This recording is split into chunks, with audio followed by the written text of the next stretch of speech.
Hello students, I am Mitali Tillawala, your biology teacher, and today we are discussing about the transportation. So what is transportation? जैसे हम normally use करें transportation, that means एक जगह से किसी चीज़ को उठा के दूसरी जगह पे ट्रांसपोर्ट करना, that is the transportation. तो transportation related to our body, ठीक है ना, तो उसमें कैसे ट्रांसपोर्टेशन होगा?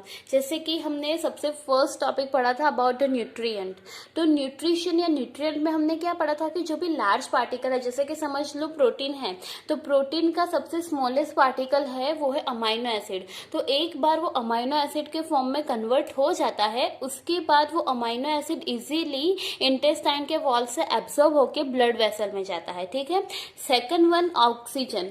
तो ऑक्सीजन में क्या होता है कि जो भी हम रेस्पिरेशन से ऑक्सीजन को ब्रीथ इन करते हैं, वो ऑक्सीजन भी कहाँ पे जाता है? ब्लड में जाता है. और ब्लड में फूड और ऑक्सीजन दोनों मिलकर रिएक्शन करके एनर्जी जनरेट करते हैं.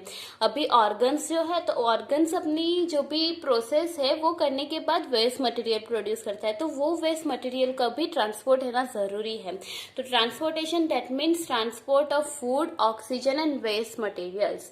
अभी जो फर्स्ट टॉपिक है वो है transportation in human beings. Actually हम दोनों में ट्रांसपोर्टेशन पढ़ेंगे, ह्यूमन बींग में भी पढ़ना है और साथ साथ में प्लांट्स में भी पढ़ना है. So today we are dealing with transportation in human beings. तो सबसे इंपॉर्टेंट है, अगर ट्रांसपोर्टेशन की बात करते हैं तो उसमें होता है ब्लड. ओके, ब्लड क्यों इंपॉर्टेंट है? क्योंकि blood is a fluid connective tissue, और वो जो है पूरे बॉडी को एक साथ कनेक्ट करने के लिए नेटवर्क लाइक स्ट्रक्चर होता है, तो इजीली कनेक्ट कर सकता है.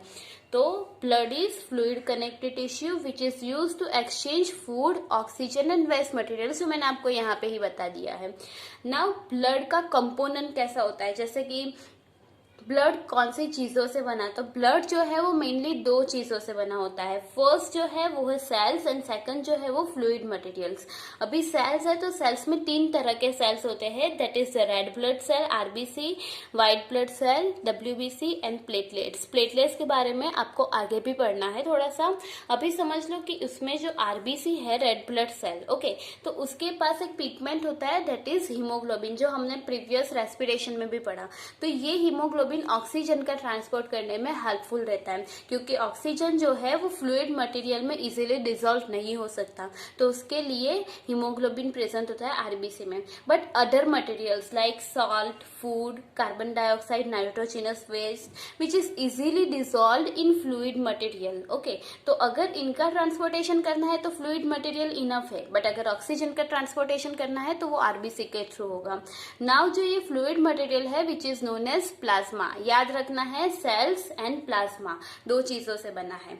नाउ नेक्स्ट, अभी ब्लड का फ्लो कैसे होगा? तो समझ लो कि ये हार्ट है, हार्ट में से ब्लड फ्लो कर रहा है और ये ब्लड में क्या प्रेजेंट है? ऑक्सीजन प्रेजेंट है.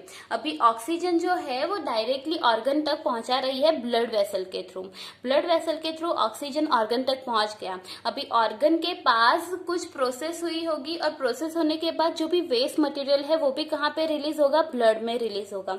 और वो मेनली हम कार्बन डाइऑक्साइड बोलते हैं, बट कार्बन डाइऑक्साइड के अलावा भी बहुत सारे वेस्ट मटेरियल प्रेजेंट होते हैं. तो ये जो वेस्ट मटेरियल है वो फिर से ब्लड के थ्रू फ्लो होके हार्ट में जाते हैं. ओके, और हार्ट से फिर लंग्स में जाते हैं. लंग्स में क्यों जाते हैं? क्योंकि लंग्स में वहां पे फिर से ऑक्सीजन उसको मिल जाता है. ओके, तो ये पूरी एक साइकिल है कि हार्ट में से जो ऑक्सीजनेटेड ब्लड, जो ऑक्सीजन वाला ब्लड है उसको हम बोलते हैं ऑक्सीजनेटेड ब्लड. तो ये फर्स्ट ऑक्सीजनेटेड ब्लड ऑर्गन के पास जाता है. ऑर्गन ये ऑक्सीजन का यूज करके जो भी प्रोसेस करनी है वो करेगा और जो वेस्ट मटेरियल है फिर से वो ब्लड स्ट्रीम में रिलीज करेगा और वो ब्लड फिर से कहाँ पे जाएगा? हार्ट में जाएगा. ओके, अभी ये हार्ट की हमें जरूरत क्यों है? क्योंकि आपको पता है कि हमारा जो बॉडी है वो एक्चुअली लार्ज है. ओके, तो अगर ब्लड को इजीली पूरे बॉडी में फ्लो करवाना है तो हमें एक पंपिंग मटेरियल चाहिए जिसको हम बोलते हैं पंपिंग ऑर्गन. तो पंपिंग ऑर्गन हमारा कौन है? हार्ट है. क्यों? पंपिंग ऑर्गन की जरूरत है क्योंकि हमारा जो बॉडी साइज है वो एक्चुअली लार्ज है। अभी उसमें मैंने आपको बोला ब्लड वेसल्स प्रेजेंट होते हैं। ब्लड वेसल्स क्या है? Network of tubes. जैसा कि देखो यहाँ पे फिगर दिखाई है, उसमें ये सारे सेल्स हैं। ओके, तो सेल्स के बीच में भी बहुत सारी ऐसी ट्यूब्स जाती है। ये मेन ट्यूब है और उसके बीच में सेपरेशन होके फिर स्मॉल स्मॉल ट्यूब्स आगे बढ़ती है। ओके, तो ये जो नेटवर्क ऑफ ट्यूब है वो जरूरी है पंपिंग ऑर्गन के लिए। और दूसरा, एक ऐसी सिस्टम जरूरी है कि अगर ये जो पंपिंग ये जो वेसल्स है उसमें अगर कुछ डैमेज हो रहा है तो उसको रिपेयर करने के लिए चाहिए। जैसे यहाँ पे लिखा है to repair damage network. Okay, now normal range of haemoglobin, ये जानना भी जरूरी है। जैसे कि हमने यहाँ पे हीमोग्लोबिन के बारे में पढ़ा, तो अभी उनकी ह्यूमन बीइंग में नॉर्मल रेंज क्या है? तो अगर मैन की बात करते हैं तो उसमें है 13.5 to 70.5 ग्राम पर डेसीलीटर। मतलब कि डेसीलीटर ब्लड है तो उसमें इतना ग्राम हीमोग्लोबिन होना चाहिए in male. Okay, but in women में क्या होगा? 12 to 16 ग्राम पर डेसीलीटर चाहिए। ये एक रेंज है, वो आपको याद रखनी है। इसमें अगर ये रेंज से कम हुआ ना हीमोग्लोबिन तो हम उसको एनेमिक पीपल भी बोलते हैं। जैसे आपको पता होगा कि anaemic that means less of haemoglobin. Okay, तो ये जनरल इंट्रोडक्टरी पार्ट है। अभी नेक्स्ट है वो है heart. Okay, so this is the structure of heart in which there are 4 chamber: right atrium, right ventricle, left atrium, left ventricles. Okay, अभी ये जो लेफ्ट एट्रियम से हम स्टार्ट करते हैं, तो लेफ्ट एट्रियम में क्या होता है कि जो भी ऑक्सीजनेटेड ब्लड है वो ट्रांसफर होता है। ओके, तो वो ऑक्सीजनेटेड ब्लड कहाँ से आएगा? तो यहाँ पे आपको दिख रही है पल्मोनरी वेन्स, यहाँ पे भी देखो येलोइश कलर का है। वो पल्मोनरी वेन जो है वो ऑक्सीजनेटेड ब्लड लंग से लेके लेफ्ट एट्रियम में ट्रांसफर करती है। अभी जब लेफ्ट एट्रियम फुल हो जाएगा तो ये जो वाइट कलर के ये मिट्रल वाल्व दिखा रहा है, वो जो मिट्रल वाल्व है वो ओपन होगा प्रेशर की वजह से, और जो भी ब्लड यहाँ पे लेफ्ट एट्रियम में होगा वो वहाँ कहाँ पे ट्रांसफर होगा? लेफ्ट वेंट्रिकल में। अभी लेफ्ट वेंट्रिकल में से जो भी वो फुल हो जाएगा और कॉन्ट्रैक्ट होके सारा ब्लड जो ये अर्ता दिखाया है, ये रेड कलर का पोर्शन, वो अर्ता के थ्रू पूरे ऑर्गन में जाएगा। जितने भी बॉडी ऑर्गन है वो सारे ऑर्गन में यहाँ से ट्रांसफर होगा। ठीक है, अभी ऑर्गन तक पहुँच गया। ऑर्गन में से जो भी CO2 वाला ब्लड है, अभी ये जो वाना केवा दिख रहा है ना, ये नीचे से वाना केवा आ रहा है और ऊपर से वाना केवा आ रहा है। सुपीरियर वाना केवा एंड इंटीरियर वाना केवा, वो कहाँ पे ओपन होगा? राइट एट्रियम में, जो क्या लाता है? Deoxygenated blood from organs. Okay, अभी राइट एट्रियम में डीऑक्सीजनेटेड ब्लड आ गया। फिल हो जाने के बाद ये जो ट्राइकस्पिड वाल्व है वो ओपन होगा और ओपन होके सारा ब्लड राइट वेंट्रिकल में आ जाएगा। अभी ये जो राइट वेंट्रिकल है वहाँ से फिर कॉन्ट्रैक्ट होगा, राइट वेंट्रिकल का कॉन्ट्रैक्शन होगा, तो जो भी ब्लड है वो पल्मोनरी आर्टरी के थ्रू कहाँ पे जाएगा? लंग्स में जाएगा, जहाँ पे फिर से उसका ऑक्सीजनेशन होगा। ओके, तो ये एक्चुअली द स्ट्रक्चर है हार्ट का, जिसमें 4 चैम्बर हो गए। 4 चैम्बर के साथ साथ pulmonary artery, pulmonary vein, valves हो गए, और कहाँ से ब्लड आता है, कैसे ब्लड जाता है, उसके लिए जो पाइप्स है वो यहाँ पे दिखाई है। तो that is the general structure of heart. You have to learn it by heart. Okay, Okay, so after understanding the figure of heart, now this is the information about heart. Okay, so first of all, heart is a muscular organ and the size of heart is similar to fist. Fist मतलब कि आपकी जो मुट्ठी होती है उतने ही size का आपका हार्ट रहेगा। अभी हार्ट जो है उसका मेन फंक्शन क्या है? ब्लड को पंप करना, और ब्लड का फंक्शन क्या है? ऑक्सीजन और CO2 को ट्रांसपोर्ट करना। तो यहाँ पे लिखा है O2 and CO2 transportation by blood. Okay, अभी यहाँ पे एक फिगर दिया है, उसमें क्या है? लंग्स। तो लंग्स क्या करता है? O2 CO2 ट्रांसपोर्ट करता है। तो लंग्स जो O2 मतलब कि जो ऑक्सीजन है वो ब्लड के साथ मिक्स करता है और वहां से ये जो वेसल्स के थ्रू अभी जाएगा लेफ्ट एट्रियम में। अभी लेफ्ट एट्रियम में जब तक ब्लड फिल होता है उसके बाद कॉन्ट्रैक्ट करके यहाँ पे जितना भी ब्लड है वो लेफ्ट वेंट्रिकल में जाएगा, and after filling the left ventricle ये जो है ब्लड वेसल से मूव होके ऑर्गन में जाएगा। इसीलिए यहाँ पे देखो मैंने एरो भी दिखा है कि ऑक्सीजन जो है वो नीचे के साइड मूव कर रहा है, मतलब कि ऑर्गन के पास जा रहा है। अभी ऑर्गन जो है वो ऑक्सीजन को ले लेगा और उस ऑक्सीजन के साथ जो भी रिएक्शन करनी है, जो भी प्रोसेस है, वो कंप्लीट करने के बाद जो भी वेस्ट मटेरियल है, स्पेसिफिकली CO2, उसको फिर से ब्लड में रिलीज कर देगा। अभी ये जो ब्लड में रिलीज करेगा, जो डीऑक्सीजनेटेड ब्लड है, वो फर्स्ट ऑफ ऑल जाएगा राइट एट्रियम में।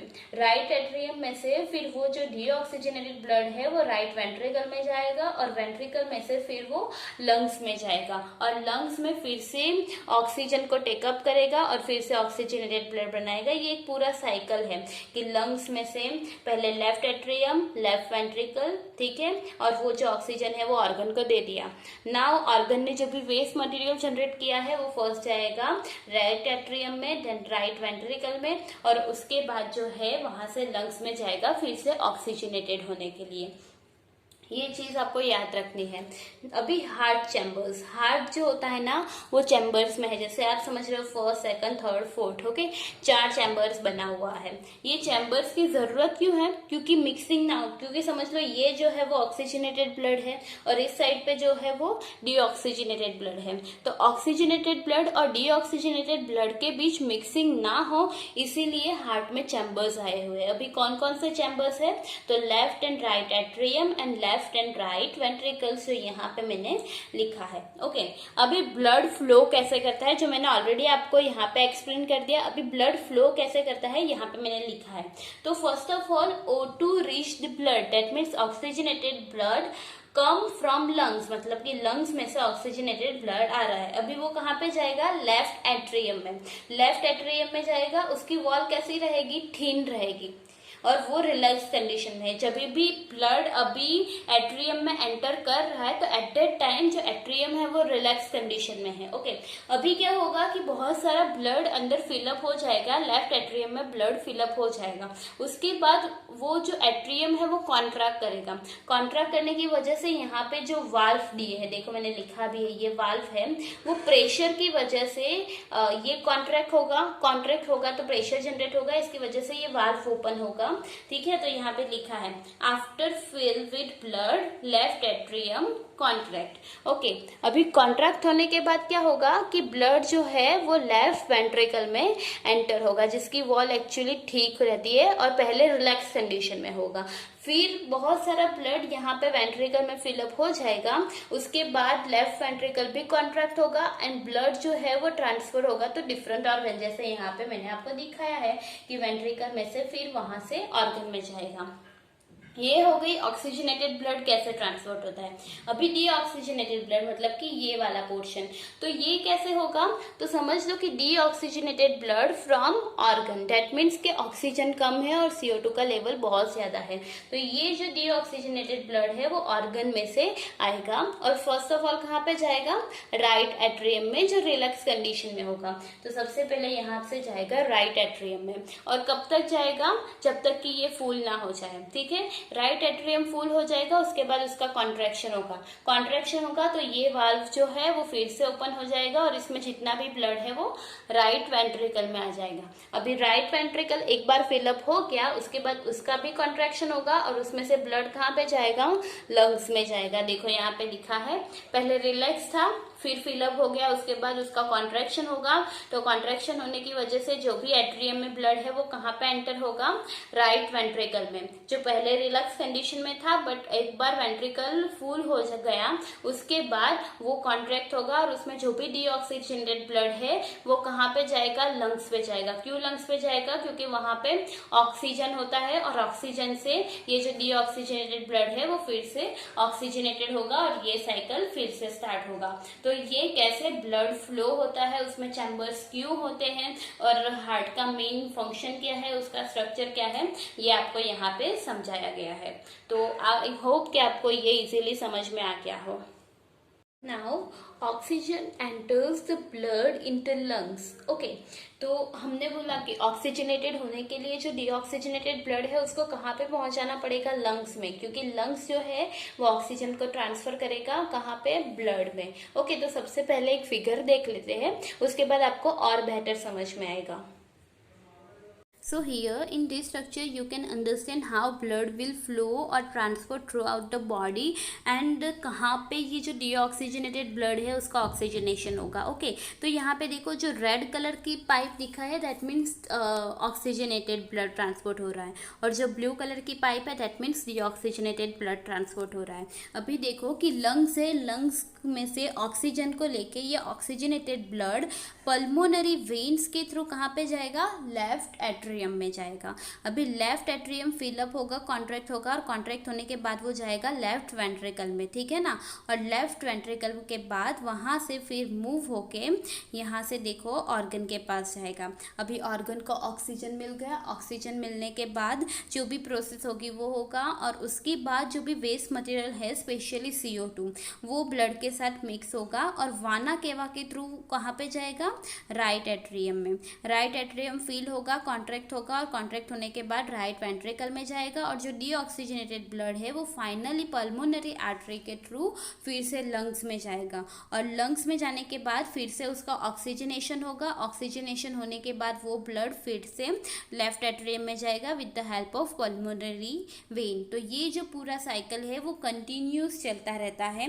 यहाँ पे उसका ऑक्सीजनेशन होगा, ऑक्सीजनेशन होने के बाद ये पंप करेगा, और पंप करने के बाद वो ऑर्गन तक पहुँचाएगा, और ऑर्गन में से वेस्ट मटेरियल जो है वो वाना केवा के थ्रू फिर से राइट साइड पे आएगा, राइट साइड में से फिर से लंग्स पे जाएगा. तो this is the general structure of transportation of blood through out the body. Okay तो ये इजी है, याद रखना है, और मेन जो सीक्वेंस है वो याद रखनी है कि लंग्स में से पहले लेफ्ट साइड पे आएगा, लेफ्ट साइड में से ऑर्गन के पास आएगा, ऑर्गन में से राइट एट्रियम, राइट वेंट्रिकल के थ्रू फाइनली लंग्स में जाएगा. तो ये चीज़ आपको याद रखनी है.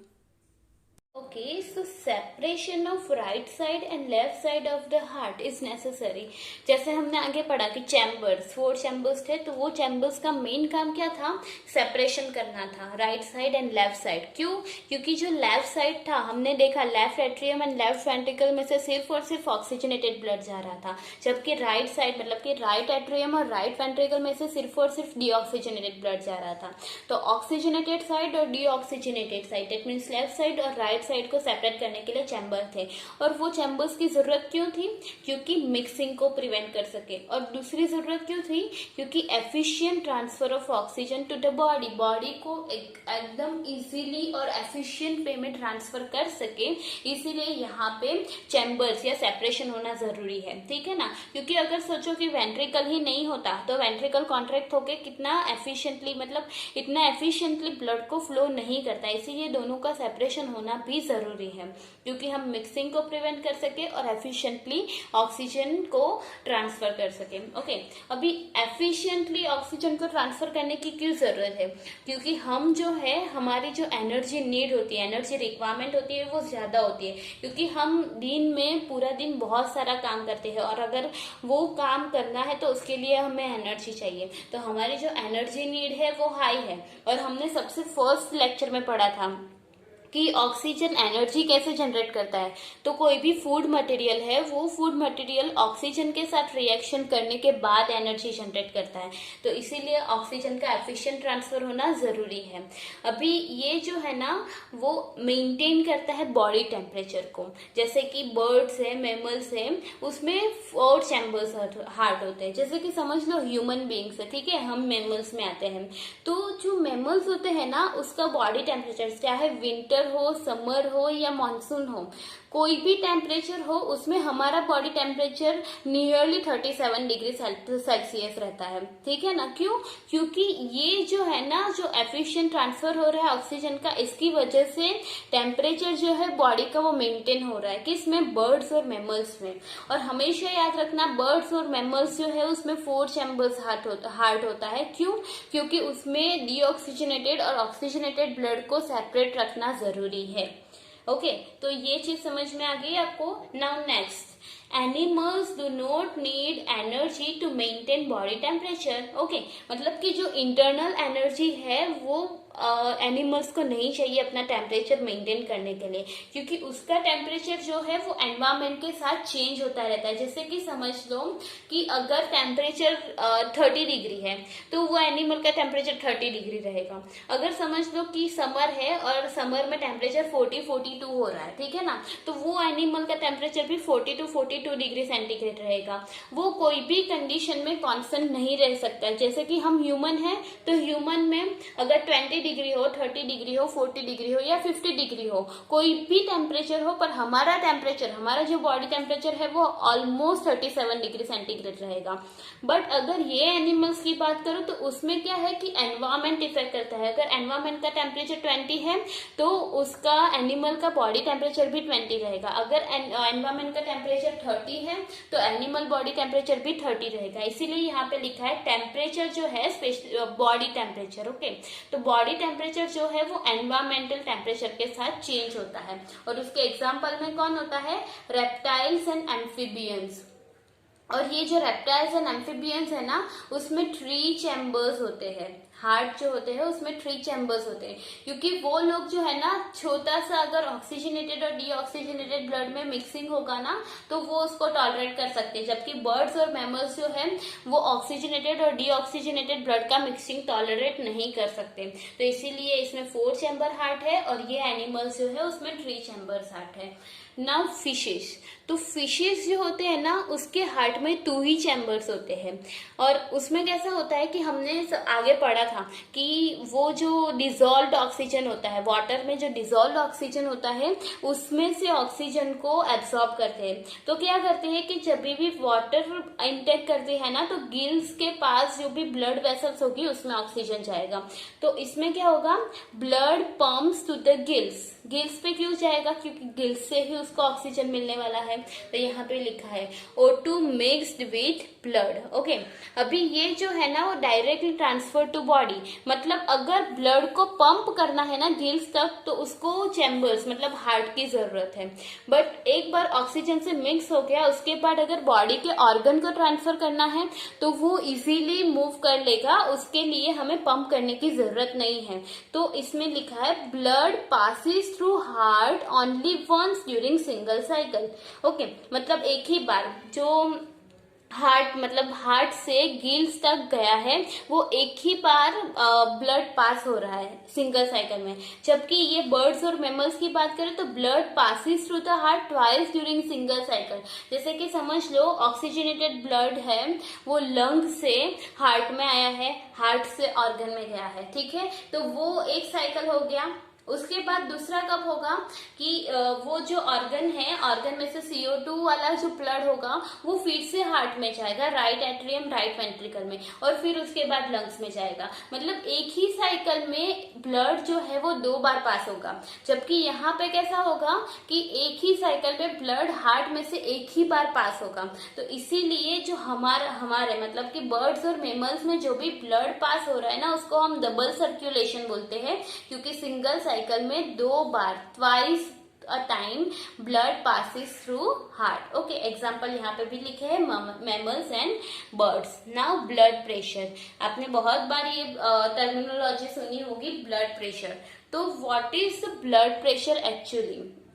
ब्लड प्रेशर एक्चुअली क्या होता है कि जब भी हार्ट जो है वो पंप करता है, ठीक है ना, तो वेंट्रिकल में से जब भी आर्टरी में एंटर होगा ब्लड तो एट दैट टाइम जो भी प्रेशर बिल्डअप होगा, जैसे कि समझ लो एक एग्जांपल देती हूँ कि टैप है, ठीक है ना, मतलब नल है और उसके साथ एक पाइप कनेक्ट किया है। अभी नल को हम अचानक से स्टार्ट कर देंगे ना तो अगर बहुत थीन प्लास्टिक होगा ना तो वो फट जाएगा, बट अगर ठीक प्लास्टिक होगा तो उसको इजीली टॉलरेट कर लेगा, ठीक है ना। तो वैसे ही कंडीशन है कि समझ लो अपना वेंट्रिकल जो है वो नल है, टैप है, और उसमें से ब्लड को हमें नीचे जो पाइप है उसमें ट्रांसफर करना है। तो इससे क्या होगा कि जो भी प्रेशर जनरेट होगा वो वॉल पे, आर्टरी जो है आर्टरी की वॉल पे जो प्रेशर जनरेट होगा उसको हम क्या बोलेंगे? Blood pressure. Now ventricular contraction, मतलब कि जब भी ब्लड कॉन्ट्रैक्ट होगा, ठीक, सॉरी वेंट्रिकल कॉन्ट्रैक्ट होगा, वेंट्रिकल कॉन्ट्रैक्ट होगा तो उसमें से जो भी ब्लड है वो आर्टरी में जाएगा। तो कॉन्ट्रैक्शन के टाइम पे प्रेशर ज्यादा होगा, तो इसीलिए ये लिखा है जब भी कॉन्ट्रैक्शन होता है तो सिस्टोलिक प्रेशर होता है और सिस्टोलिक प्रेशर कितना होता है 120 mmHg।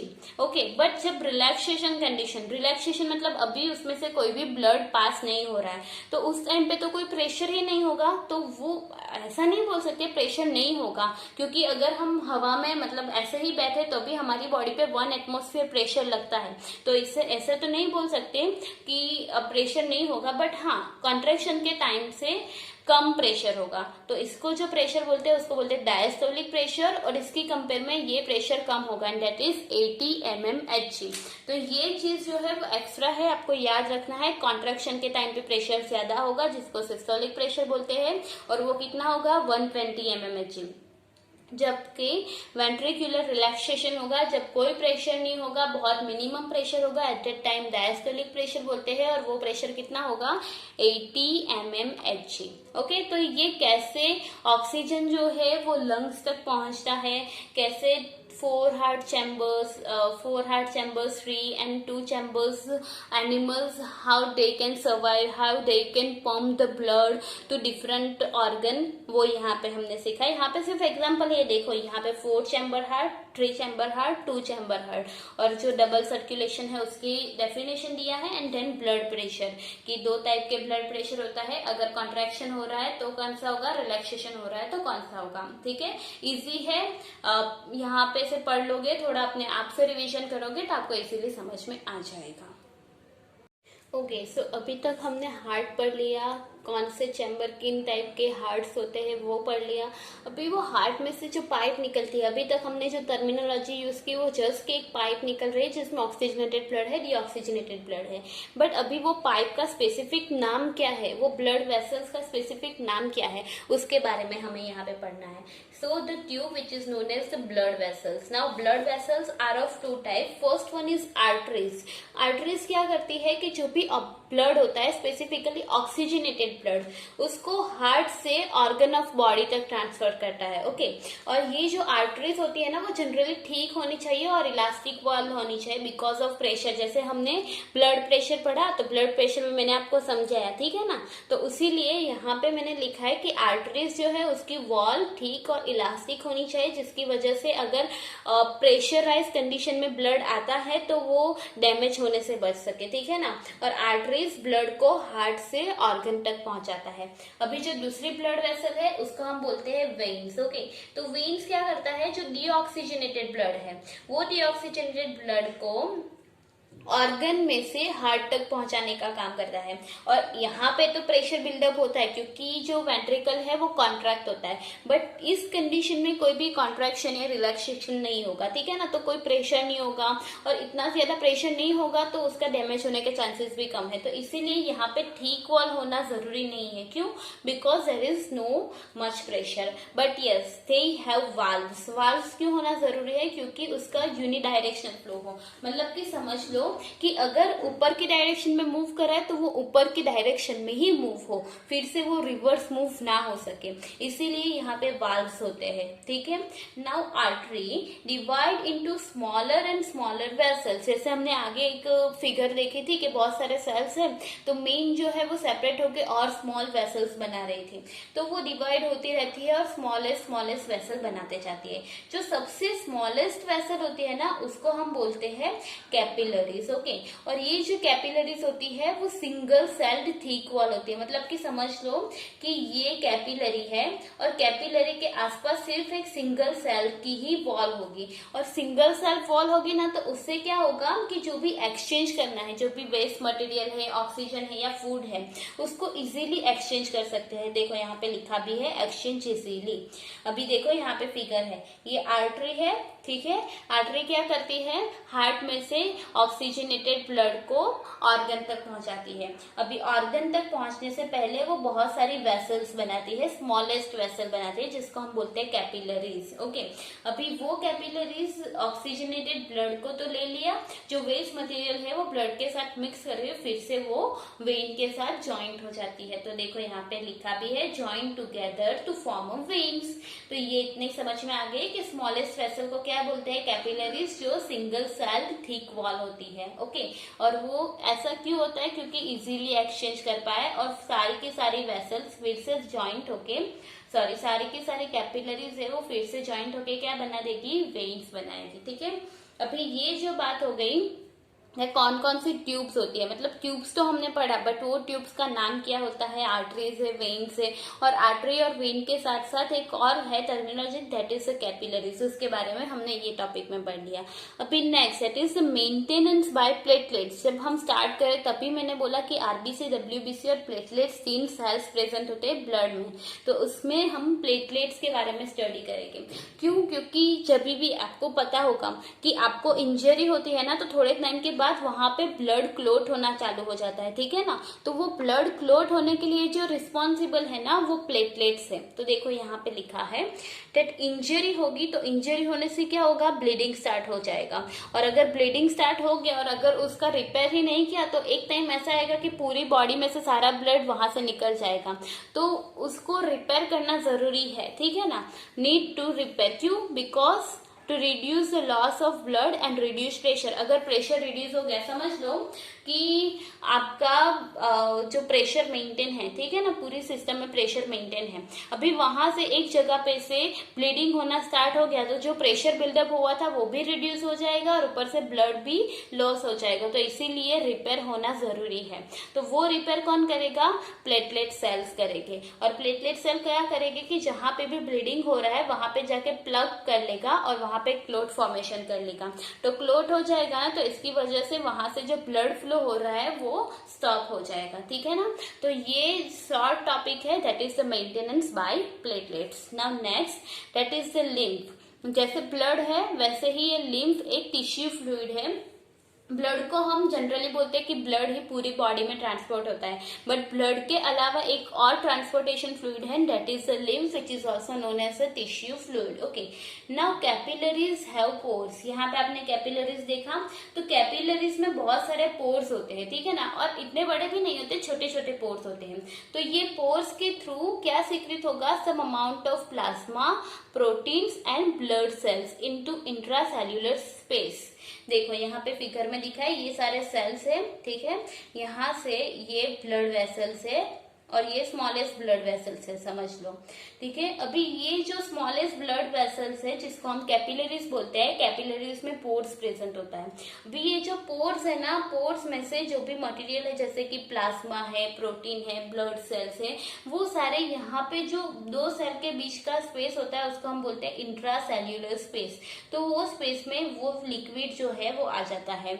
अभी वो जो है सिमिलर टू प्लाज्मा, ये जो लिम्फ है ना, लिम्फ एक्चुअली प्लाज्मा से सिमिलर होता है बट कलरलेस। क्यों, क्योंकि यहाँ पे तो हीमोग्लोबिन जो आरबीसी में प्रेजेंट है इसकी वजह से रेड है, बट यहाँ पे हीमोग्लोबिन प्रेजेंट नहीं है, इसीलिए भले ही कॉन्स्टिट्यूशन उसका सेम हो प्लाज्मा से, बट वो कलरलेस है। एंड वन मोर थिंग कि जो प्रोटीन यहाँ पे प्रेजेंट होते हैं उसकी कंपेयर में यहाँ पे प्रोटीन कम प्रेजेंट होते हैं। अभी ये लिम्फ जो है ना, वो सारे लिम्फ एक साथ निकल के एक जगह पे ड्रेन होते हैं, दैट इज लिम्फेटिक कैपिलरीज, और वो लिम्फेटिक कैपिलरीज ज्वाइन होके बनाती है लिम्फेटिक वेसल्स।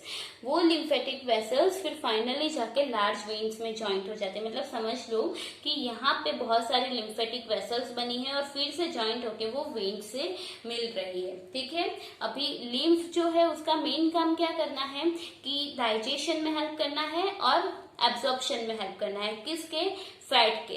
और उसका दूसरा काम भी क्या है कि जो एक्स्ट्रा सेल्यूलर फ्लूइड है ना वो ज्यादा अमाउंट में है, तो उसको ये देखो यहाँ पे हमने क्या लिखा कि फिर से वेन्स के साथ मिल रही है। ठीक है ना, तो अगर ज्यादा अमाउंट में फ्लूइड आ रहा है इंट्रासेल्यूलर स्पेस में, तो वो फ्लूइड को फिर से ब्लड फ्लो में एंटर करने के लिए भी ये लिम्फ इंपॉर्टेंट है। आपको एक फिगर समझाती हूँ तो उससे ये लिम्फ जो है वो और ज्यादा क्लियर होगा। Okay, so this is the structure that I have teached you already कि जो भी ऑक्सीजनेटेड ब्लड है वो लेफ्ट एट्रियम वेंट्रिकल्स के थ्रू पास होगा आर्टरी में से, और फिर वहाँ पे कैपिलरीज के थ्रू, फिर डीऑक्सीजनेटेड ब्लड है वो वाना केवा या वेन्स के through right atrium right ventricle में जाएगा, और उसके बाद वहाँ से ऑक्सीजनेटेड होने के लिए लंग्स में जाएगा।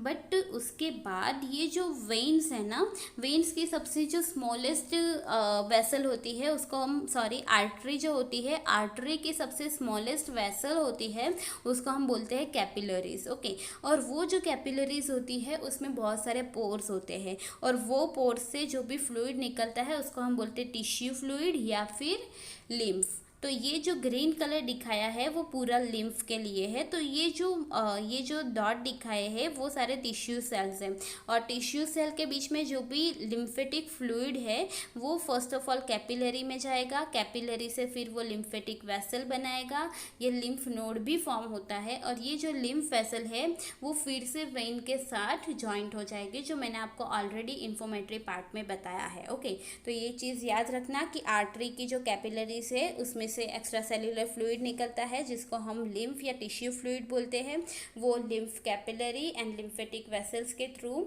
ट्रांसपोर्ट होगा एंड फिर वो फिर से वेन में जाके मिल जाएगा। तो this is the general understanding of how lymph will transport and how lymph will form. Okay, तो आई होप ये आपको समझ में आ गया होगा, और अगर आपको कुछ भी क्वेरी हो regarding all this topic, you can drop your comment और you can ask me personally.